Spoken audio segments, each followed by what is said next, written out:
My name's Tom. Recently, I got married to someone very special to me.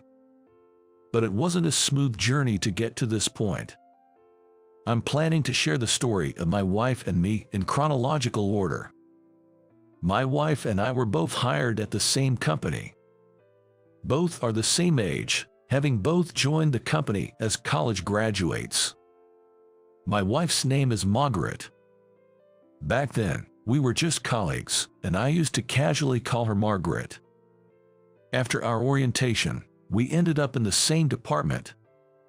We were both in sales, encouraging each other to do our best, grinding day in and day out. At the time, I had a girlfriend. We were getting along pretty well, I'd say. Then, in late April, I got a call from my buddy Joe. Joe is an old high school buddy of mine.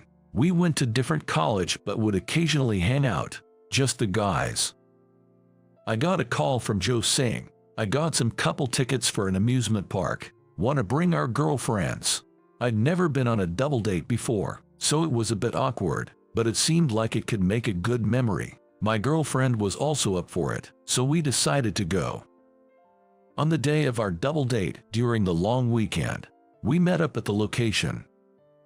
I got out of my car and shouted, "Hey, Joe." Joe raised his hand. "Hey, long time no see." We both knew that we had girlfriends, but we'd never actually met them or even heard their names before. Feeling a bit jittery, we introduced our girls. "This is Margaret. Nice to meet ya." The moment I saw the face of the girl stepping out of Joe's car, I said, "What, Margaret? Tom, is that you?" We both looked at each other and couldn't help but laugh. Turns out, my buddy Joe's girlfriend was none other than my co-worker Margaret. "No way, I knew you were in sales, but Tom and Margaret, you're at the same company." Joe was equally shocked and raised his voice. It was such a coincidence, all we could do was laugh. Riding that wave of laughter, we all acted like kids running around an amusement park. Then at lunchtime, they said they had something to tell me. Joe and Margaret were planning to get married in June. The wedding date was still up in the air, but they said once they'd saved up some cash, they'd like to have a wedding. So, come a lucky day in June, Joe and Margaret tied the knot. Margaret kept her last name. I hear that ever since they got married, Margaret's been making Joe's lunch every day. I was privy to all these lovey-dovey stories. But as for me, I got dumped by my girlfriend that fall. Ever since she heard Joe and Margaret were getting married, she'd been mulling over our future. I'd been thinking about it too, but what she said hit me hard. "I can't see a future with you." I asked if I'd done something wrong, but her response was vague, something like, "It just doesn't feel right." Let the past be the past, I thought, but it was a tough pill to swallow. Joe and Margaret were the ones who consoled and encouraged me. Despite being newlyweds, they'd invite me over and lift my spirits with some drinks. Best friends and co-workers, including myself. The three of us started hanging out more once Joe and Margaret got married. I thought this enjoyable dynamic would last forever. Then a new year rolled around, and spring came along. It was the spring marking our second year at the company. One Monday, when work hours had already started, Margaret was nowhere to be found. "Is she unusually off work today?" Just as I was about to ask my boss that, my phone rang. It was an old high school buddy. "Sorry to bother you at work, but I just got a call from a friend." Without any pleasantries, he sounded rushed. But the next words from him left me in shock. Joe had an accident. It was a call to tell me that Joe had passed away this morning. "What, Joe? You're kidding me. What do you mean he's gone?" I was rattled. I couldn't believe what I was hearing. "The accident happened last night. Joe was in the passenger seat of a friend's car, and an oncoming car, apparently a dozing driver, ran into the car Joe was in. He was rushed into emergency surgery but passed away in the early hours.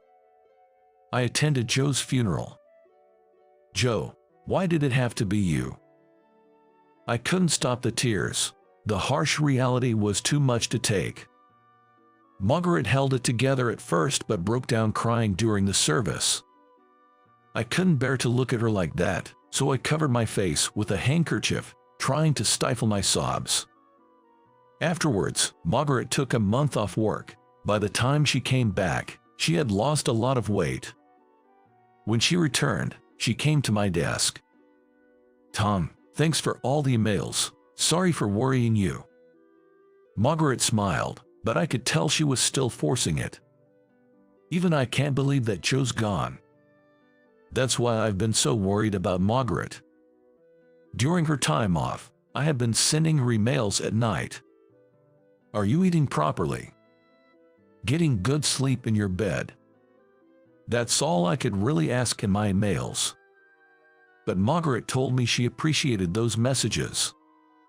Being alone at night was tough for her. When she got home, the loneliness hit her hard, and she couldn't get anything down. When she got an email from me, it made her think that she had to at least try to live a normal life. Even if it was just one sandwich, she managed to eat it. Seeing Margaret like that, I couldn't bring myself to say, "I hope you get better soon." All I could do to make her feel even a little bit better was to invite her out for dinner after work. I've tried a couple of times with colleagues who are also worried about her, but she declined, saying she's not up for it yet. But we kept asking her. And eventually, she accepted our invitation. Her appetite was small, but seeing Margaret say the food was good and actually eating a little made me feel somewhat relieved. On our way back from dinner, as we live in the same direction, Margaret and I walked down the night streets together. Then Margaret started talking about Joe. "He is in the cemetery now, and all that's left at home is his portrait. I'm really alone now." Margaret started to cry, her tears flowing freely. All I could do for her was offer her my handkerchief and rub her back. Her sorrow from losing Joe is beyond my own. With that thought, I found myself at a loss for words. "I'm sorry, thank you." Margaret had been crying for a while, but she said that and started walking again.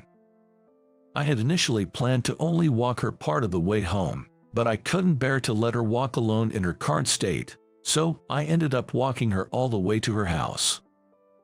There, I lit a candle in memory of Joe. Pictures from the funeral, along with cheerful photos of Margaret and Joe, adorned the room. Seeing that, I couldn't hold back my tears either.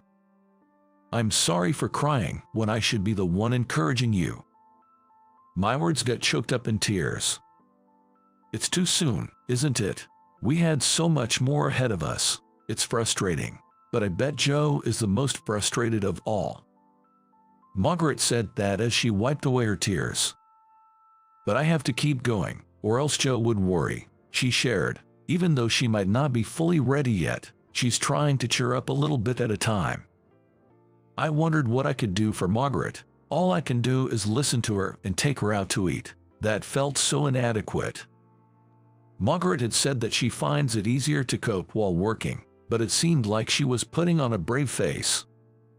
Yet, she managed to get through the first anniversary of Joe's passing, and while she still had her down moments, Margaret was slowly getting her spirits back. During this time, the support from everyone remained unchanged. A few of us from work kept inviting her out to dinner after work. I continued to walk Margaret back to her house. On days when we got home early, I would light a candle in memory of Joe. One day while I was walking Margaret back to her house, she asked, "Why do you always walk me home?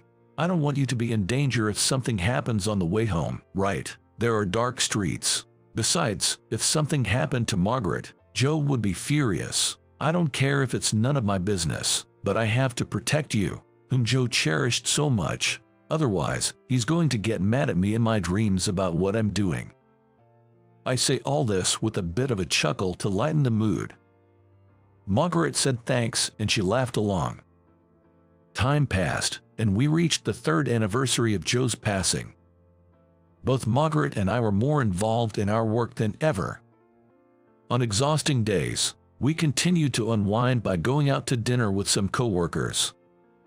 Then one day, as I was walking Margaret home again, she said she had a small favor to ask. You see, the light bulbs in my foyer and dressing room have gone out. I tried standing on a step stool, but I just can't reach. Could you help? To Margaret, who seemed a bit embarrassed to ask, I cheerfully replied, sure thing, no big deal. Don't sweat the small stuff, I added, and Margaret smiled as if she were really pleased. Once inside her house, I replaced the light bulbs for her.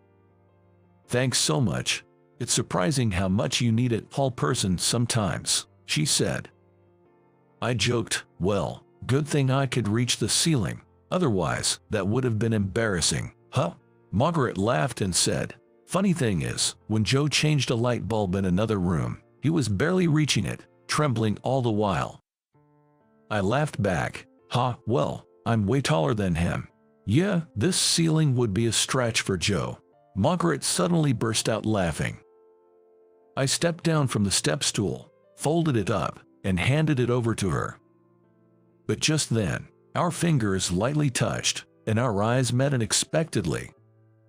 The laughter that filled the air between us abruptly ceased. However, I looked away as if I felt nothing. That's when Margaret softly said, hey, why are you so kind? Hearing that, our eyes met again. For a split second, I felt my heart skip a beat, but I said nothing and just looked at Margaret. You're always encouraging me, and you're always concerned. You're too kind. I might get the wrong idea. Margaret spoke slowly, and once again, I felt my heart flutter. But then she said, just kidding. Sorry, forget it. Geez, maybe I'm a little tipsy today, and went on to put away the step stool as if nothing had happened. However, I found myself chasing after her, and before I knew it, I was hugging her from behind. A moment of silence passed. I could feel the warmth radiating from Margaret from my arms. And then it hit me. The feeling that I wanted to protect Margaret was there, and it wasn't just as a co-worker or as a friend's wife. I was falling for Margaret. But the moment I realized this, my buddy Joe's face flashed through my mind. So I loosened my arms that were wrapped around her. Sorry, I might be a little tipsy too. I apologized to Margaret. Margaret shook her head, saying no, and turned towards me. A tear was visible in her eye. I lifted my gaze slightly, and it landed on Joe's framed photo. Without a word, I walked up to the photo and lit a candle. In my heart, I whispered, sorry, Joe, unable to say anything else. Then I told Margaret, see you at work tomorrow, and left her house. The next day at the office, Margaret and I acted as if nothing had happened.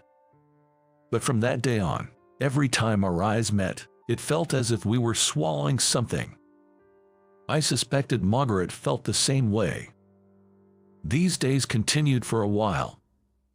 And then one day, while I was walking Margaret home after having dinner with coworkers, an unusual silence filled the air. The words we'd been holding back since that moment had been gradually growing stronger. I stopped walking. Margaret noticed and stopped too. Then, I finally told Margaret how I felt. Is it so bad if it's me? I want to be by your side, in any way possible. That was my true, sincere feeling. Margaret looked at me and after a moment of silence, nodded, yes. She had accepted my feelings. But it wasn't the end. On my day off that week, I went to a certain place. I stood in front of Joe's grave. This was important news. I wanted to say it here, where Joe was. Joe, I've come to make a resolution. I'll make Margaret happy, and I'll take good care of her on your behalf too. So please, accept that I'll be the one with her. I promise, I'll protect her smile no matter what. I said that, then bowed my head in front of Joe's grave. How long I closed my eyes and bowed, I can't say. Suddenly, I felt a gentle, warm breeze blow by. I lifted my head. and looked at Joe's grave, asking, "Do you forgive me?" I posed the question like that. Then another warm breeze blew. It felt like Joe was answering me. That warm wind had a kindness to it that reminded me of how Joe used to speak. I said, "Thank you," and bowed my head deeply once more. "I promise, I'll absolutely keep this vow." I swore that to Joe. As I left, I turned towards Joe's grave one last time and said, "Joe, I'll be back."